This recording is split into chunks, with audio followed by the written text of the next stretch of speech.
COVID-19 positivity rate in Massachusetts is once again at 3%, and in the city of Boston, it's even higher. So it is time to start taking stricter, to start taking stricter precautions again? As WBZ's John Keller shows us, while some experts voice cautious optimism, others are already sounding the alarm.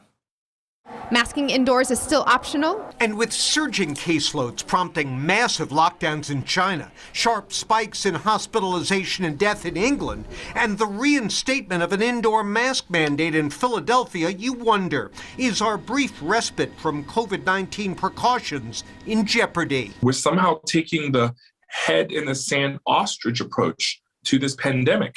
Dr. Eric Feigl-Ding, chief of the COVID task force at the New England Complex Systems Institute, says he's appalled by moves like next Monday's lifting of the mask mandate for airline passengers. England already has a higher hospitalization rate than their previous Omicron wave just merely 3 months ago. And their deaths are increasing 45% in 1 week. We're literally just a month behind that. Having a citywide mask mandate, I think it's a bit early for that.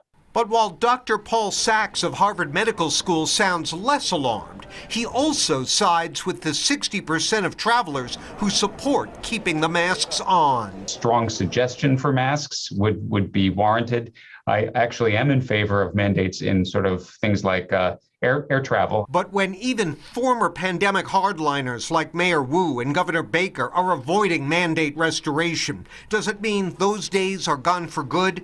Dr. Feigl-Ding says if so, there will be a price to be paid. We're just basically allowing the virus to run free because I think that is just disastrously irresponsible and morally bankrupt. We saw widespread outbreaks of COVID in Washington last week after several large indoor gatherings, but no change in the CDC's retreat from indoor masking. What does that tell you? That the political backlash against masking and vaccine mandates is prevailing for now, even though most polls show majority support for masking requirements. We're seeing a struggle between two aspects of human nature: the desire to be free to socialize, travel, and do business as you please, and the desire to be healthy and protect the health of loved ones. Until the day comes when COVID is completely understood and its worst damage preventable, that battle will continue. John Keller, at large, WBZ News.